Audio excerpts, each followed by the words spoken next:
We are the Meltdown here with yet another review of the latest episode of House of the Dragon as we are here in Season 2, and I think we're loving every minute of it. I am Meltdown host Tim Melton. We appreciate you being here. If you're new to the channel, make sure you subscribe for all the latest in television reviews, along with movie reviews, video games. We do a lot here on this channel, all pop culture centric, and we'd love to have you along for the ride. All right. I quickly want to get into episode 2, my biggest takeaways. I think this may be the best cinematography we've seen in all of House of the Dragon. I think this may be the best acting we've seen in all of House of the Dragon. This may be the best writing and maybe the best sword fight. We're going to get into it all. My cohort, that is Mr. John Lunsford. John, I got choked up there just thinking about how great this episode was.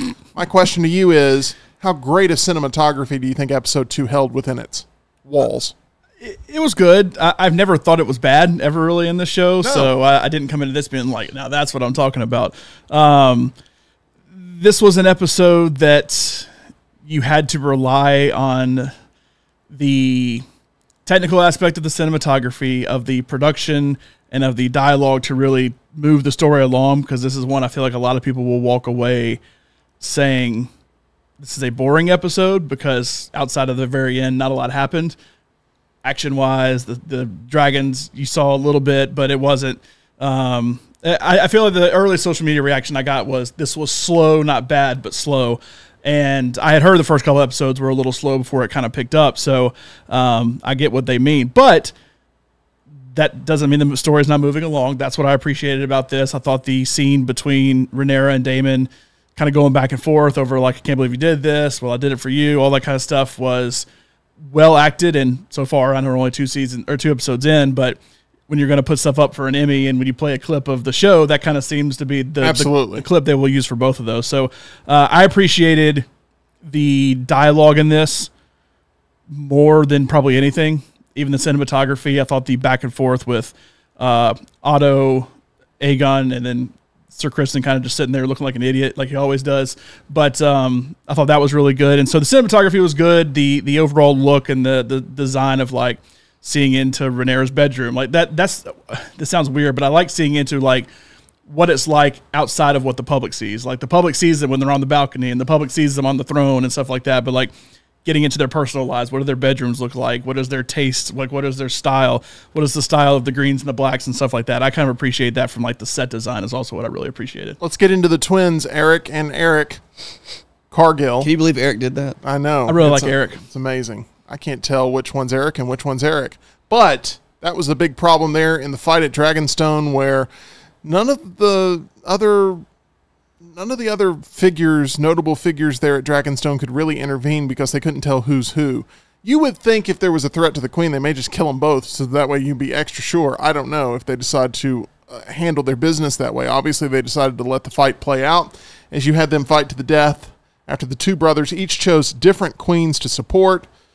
Who killed Eric Cargill? Was it his brother Eric, or was it Lord Commander Sir Kristen Cole after he notices that Eric's white cloak is muddied and sends him off to murder Rhaenyra without consulting Aegon or the Hand of the King at the time, Sir Otto Hightower? What do you make of all of the actions that led up to the fight and the fight itself, Rockstar?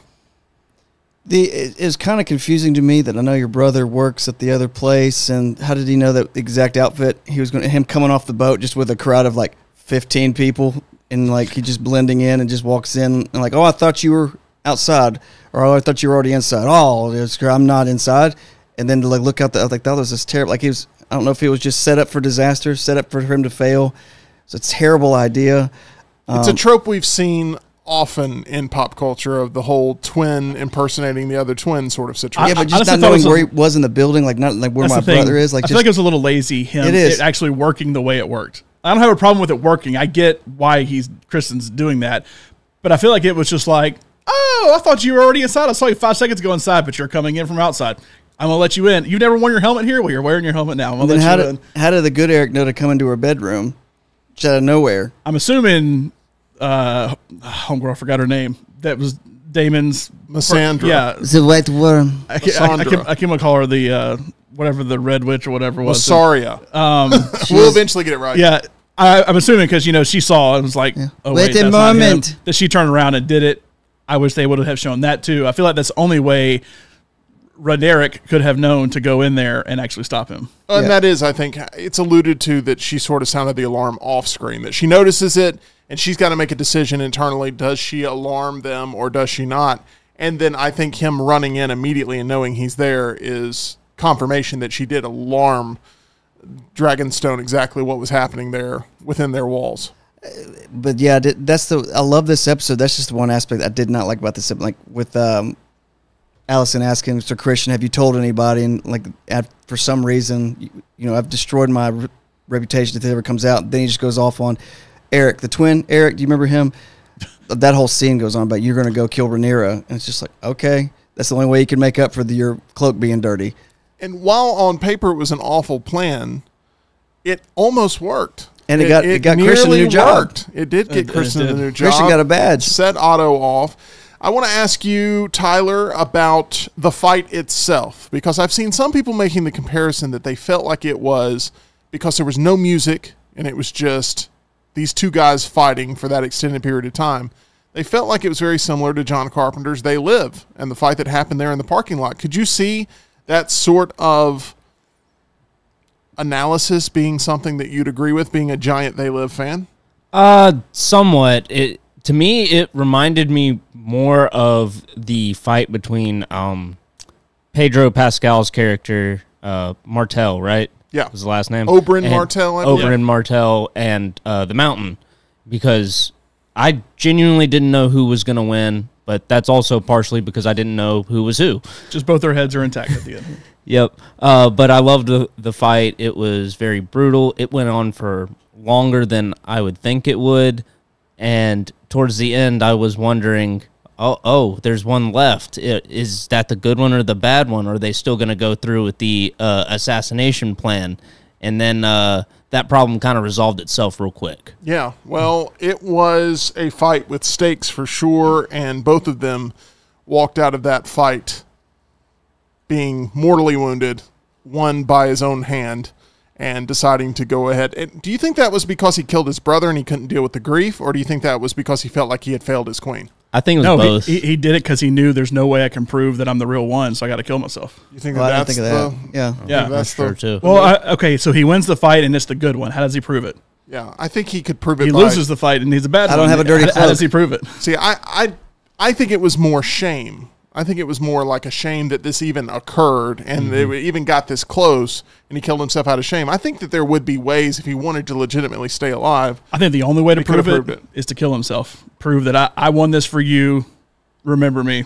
Dead. That's the only way to actually prove That's a it. bad That's way to a go. worse idea, I think, than what Christian Cole came up with. I'm just telling you, I'm just going to the- murder myself. How else out can of- you legitimately prove that it's him? He didn't even try, though. I think that's because he didn't even try.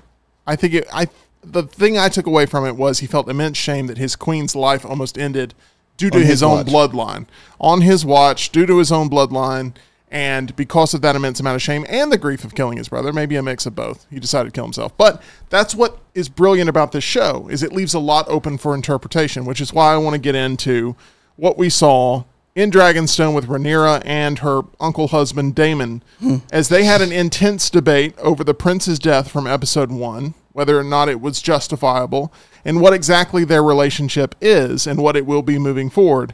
And it's also somewhat still unclear exactly what Daemon ordered Blood and Cheese to do if they were to not find Aemond. John, what's your analysis on exactly what Daemon decided would be the plan if Aemond could not be found? And do you think he has blood on his hands from the prince like Rhaenyra does? Well, yes, he does, and I do think it was kind of alluded to. Blood and Cheese basically said, well, look, it's a son for a son. Now, he may have said, kill Aemon, a son for a son, however he would have worded it, but, and I don't know if there's a way in the book that he specifically words it or not, but it does seem like you ordered this. They are two people that you can't trust to be the smartest people to help you with this, that they're just kind of, one's a rat catcher, I mean, so See, Damon's basically making the argument to Rhaenyra that I didn't tell them to kill the young kid. he's I playing it told the way them- he has to play it. Right, but do you believe Damon actually did say, He's- take anybody you have to take to make this right? I believe he just didn't make it clear. I don't think he specifically said, Because it cut hey, away in the if you can't episode. find Aemon, just go kill any of the kids. Because guess who you also could have potentially killed? The king himself. You walked right past him. Now, he had a couple of people with him, but you walked right past him, and he is a son as much as Aemon is a son. They are brothers, so you could have just killed the king and just ended it right there, because then you would have put the little kid in charge, I guess. But we saw that worked with Joffrey. But, like, they could have done a lot of different things.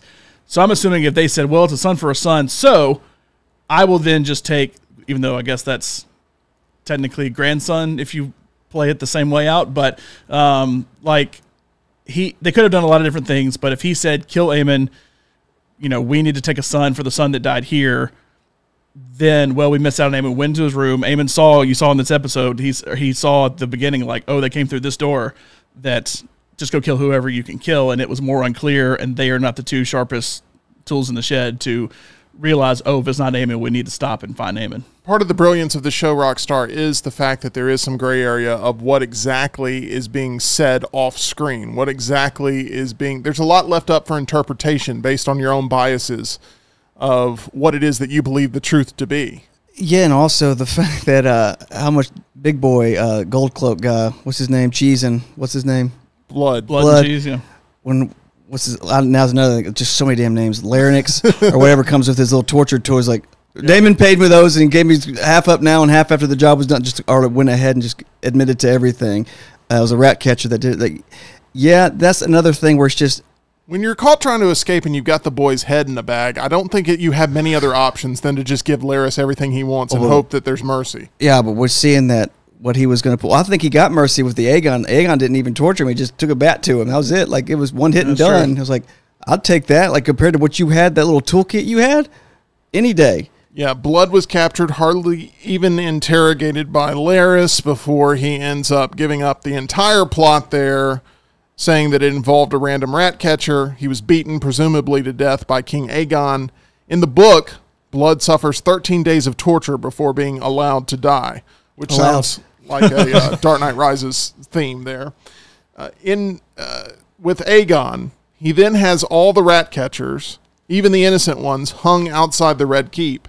And this sends Otto on an absolute spiral of emotion, because Otto had come up with a plan, rightfully, of let's go ahead and try to get as much sympathy as possible and publicly display the prince's body in a procession. Super uncomfortable scene. Anybody else think the head was going to pop off? Yeah. No, I thought the body was going to fall off. Did anyone else think Jaehaerys's head, sewn on head, was going to come off rolling after the pothole incident? Yeah, Yes. I think that's exactly what we expected Game I'm of honestly Thrones surprised to it do. didn't do it. It didn't do it. Well, there's another thing. It's open interpretation because the scene just ends. Do you think it did? What it It does, just ended. Like, it didn't. it didn't roll off. Yeah. What it does is it makes you question whether or not you're a good person while watching it, because you're kind of rooting for it to fall off in a weird way. Let's be mean, honest. Everyone's like, yes, okay, it's going to fall off. Because it's Game of Thrones. I will say this season, I mean, the fight at the end kind of got violent, but there have been a lot of times it's like, I'm surprised they didn't show that. I'm surprised they didn't show that. I'm surprised they didn't show that. And it's usually the sex in the show that everybody's like, oh, this is over the top. The violence, I'm surprised they didn't show the kid gets killed. I mean, I guess it's because it's a little kid, but like Game of Thrones hadn't held back in things in the past. I'm surprised they've held back on a lot of things. They haven't really had to capture the brilliance of the show, because they haven't really had to show everything to retain that brilliance. And of I the like show. it like that. I enjoy it. I don't alluded dislike to it. I'm just Yeah. surprised because Game of Thrones has gone overboard before. Are you rooting for more violence in the show for the first time ever, John? I'm just saying, I'm used to it in Game of Thrones. I got it. So Aegon has all the rat catchers hung. Otto is later revoked of his hand status after blowing up on his grandson's rash decision-making, which elevates Sir Criston Cole even further up the ranks. Is Sir Criston Cole easily the most hated individual in House of the Dragon? That's a hard thing to Absolutely. ask. That's so weird to ask. Like, who is the villain in this show?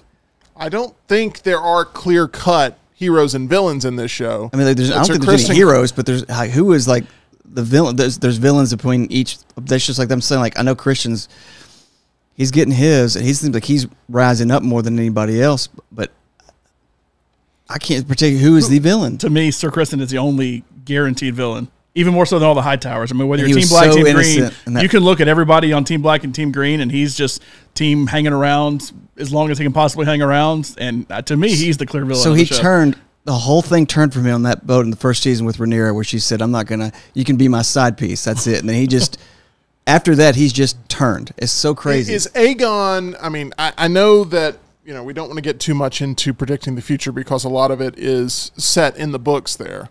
But Aegon obviously making the rash decision to have Sir Criston Cole become his hand. There's this secret lingering out there that Sir Criston Cole was definitely a bed, but he was a bed with the mother of King Aegon at the time of the assassination that Blood and Cheese ended up conducting. All of this is leading to intense drama. Tyler, do you find it to be fascinating as a viewer that all of this interpersonal drama and all of the political drama seems to be intertwined?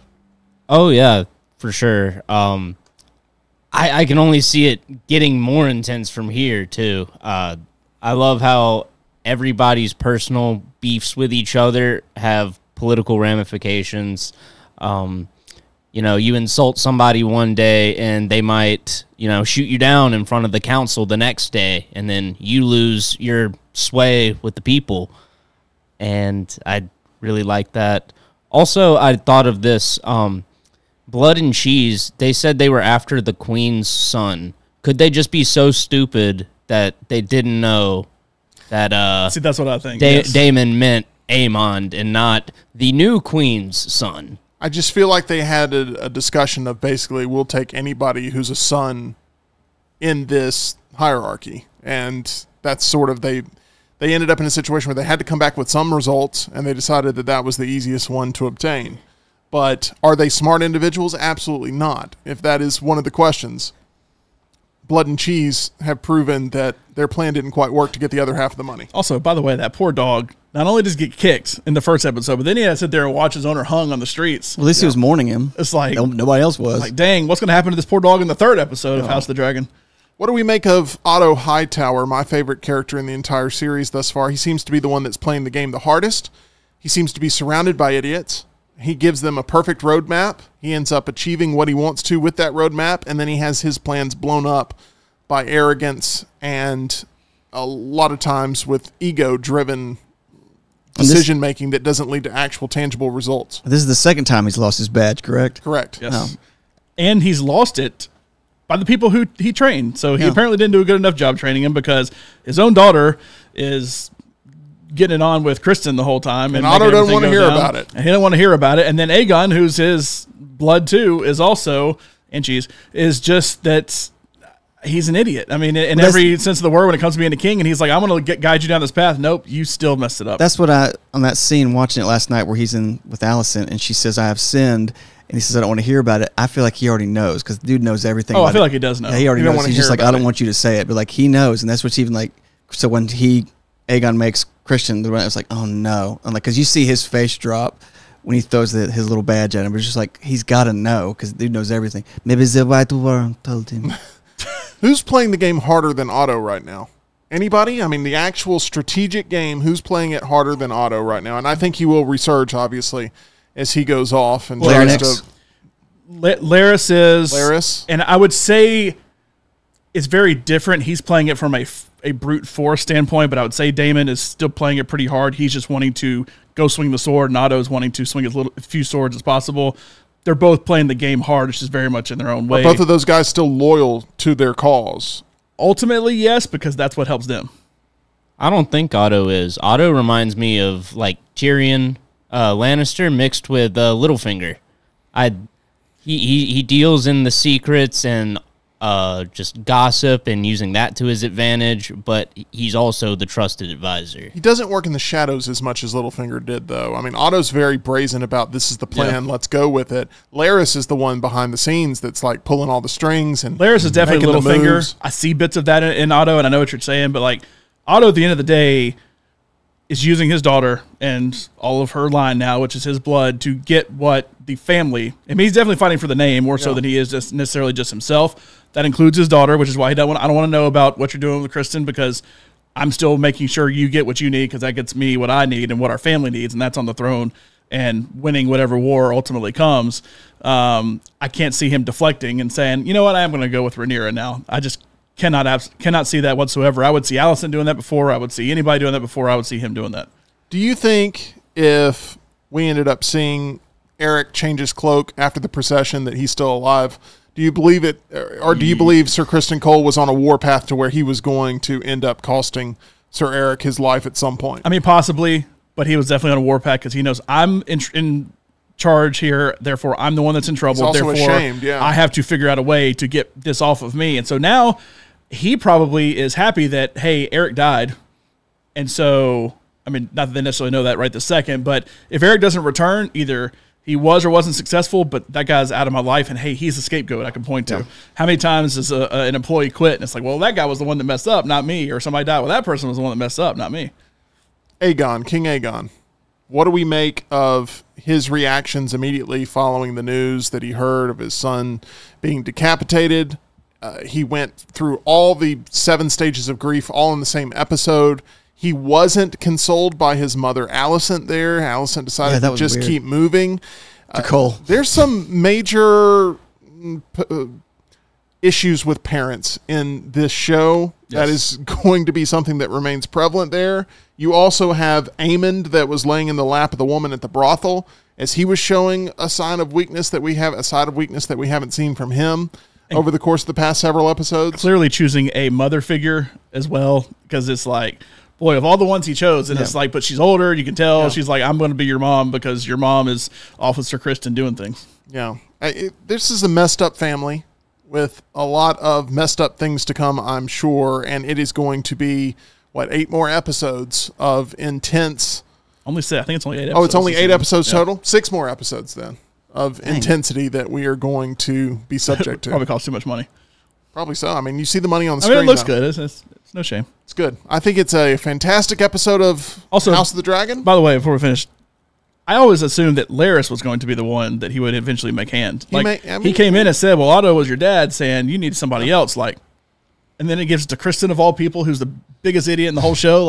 I know he can change on a whim and do whatever he wants to. He clearly did it with Otto, but just saying. Another thing is, the only question I have, because I guess I didn't get to absorb it, the dude that was in the first episode going to Aegon, asking him for help for his farm or his farm. They had a scene with him. Is it his daughter that's in the bed?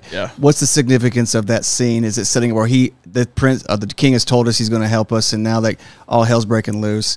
Why set up that scene? What is that setting up? He's the one as well that is in part of the force that's used to create the scorpions, right? To try to defeat. Yeah, because they need more material for that. Yeah. Okay. So that's what his request was. So I think what it's paving the way for is either he will or will not be supported, and at a time of need of the kingdom, he will either be able to or not be able to support them. Okay. And I think that's sort of the breadcrumb that's being laid there. And one more thing, too, is Alan and Adam of Hull. Yes. That was with the sea snake. We see the sea snake every now and then pop in, and he was in bed with his wife, who's still probably my favorite character. But, that's just kind of a random throw in there. And then he's on the beach, and he sees the dragon. At the end of episode 1, they kind of had the look ahead, not just a trailer for that next week's episode, but kind of a look ahead of the whole season. And I think it's Adam. I keep forgetting which one's which. I think Adam was in it a bunch in that trailer. And I was trying to think, wait, okay, whose kid is he? One of the Valerians? I'm not sure. I try to remember because it's more about the Targaryens, and you kind of even when Daemon's daughter came in to talk to Rhaenyra, I was like, okay, now that's the one that's Daemon's daughter. I had to try to remember because there's so many names and so many faces, and I can't remember them all. But then when Adam shows up, and it's like, oh, we should know who these characters are. We have no idea who these characters are. We've just seen a little trickle of that. I wish there was either A, more of that, or B, hold off until we're really going to get to that point of the story, because it's basically taking 4 minutes of the hour-long episode with something that's what is happening? I'm not sure what's happening right now. I think a good stew with carrots in it. What? They're just trying to keep you aware of these individuals for when the moment strikes and they become okay, the Valerians exist. We got it. Okay, we can move on. They know what they're doing and divvying up the screen time, but you're right. It does feel a little jarring when you've got this great momentum going, and then all of a sudden it's okay, let's bring it on the ship. Okay, and I'm still not a fan of the stitching with the opening credits. I am not into it at all. It was better this time only because the first time you watch it, it's what's that supposed to be? What's that supposed to be? What's that supposed to be? The second time around, and it may have changed, I know they will change it depending on what's going on in the story, or at least they did with the original opening. Like, I can kind of see it a little more here, and I'm getting more used to it. To like, oh, okay, I get it. Oh, okay, that's a cool scene. Oh, that scene's playing out with blood or whatever. It's growing on me. It's still not even remotely what the original Game of Thrones open was, which is still the best, and it wasn't as good as House of the Dragon. But as long as that song's playing, I don't care. Episode 1 and Episode 2 of Season 2, both really strong. And once the action and violence and war actually picks up, I think there'll be a lot more once people the violence that are picks on board. up. Okay. I'm not saying for my own personal taste, but there are a lot of individuals that I think are waiting for those epic battle scenes. Apparently me. Yeah. Do you guys get the feeling that Aegon will end up being worse than Joffrey? No. Because like Joffrey was really cool, but Aegon is just a powder keg. He's a powder keg, but a lot of it is... I don't think Aegon's pure evil. Like, Joffrey was pure evil, but Aegon tried to be good for a little bit there, and Otto's the one that steered him down another path, and now his kid has been killed, so that's why he's going crazy now. Joffrey, I never thought, Joffrey could have been a good king. I thought from the minute, Joffrey needs to die and move on. Now I'm that way with Sir Criston, more so than I am with somebody like Aegon. Sir Criston, him and Alicent can't keep their hands off each other no matter how hard they try. Last time. This can't continue. It happens again. This can't continue. We're now 2 for 2 on this season of ending with him and Alicent doing vulgar things on camera. So do we make it 3 for 3 next week? Who knows? Sir Criston, an interesting villainous turn for sure throughout the course of this. And the memes are great, by the way, with Sir Criston. So I'm sure they are fantastic. One place where everyone can be a master of coin. That is our title sponsor, MyBookie. MyBookie.ag. I wonder how the Lannister, speaking master of coin, how he feels not letting the kid play with the marble and now he's dead. He was not crying. I just want to point that out. Go to MyBookie.ag. Promo code next round. You see it right there. Get the first deposit bonus on us. You can play in the sportsbook, play in the casino, play in the live casino, and hey, there may be odds on House of the Dragon when it comes down to the end of the season. Who knows? Go to mybookie.ag, promo code next round. We're all looking forward to episode 3 of House of the Dragon, as we will have another reaction for you next week. Make sure you're a part of the discussion by commenting below. Let us know what you thought of the episode, as we love going on this journey with you right here on The Meltdown.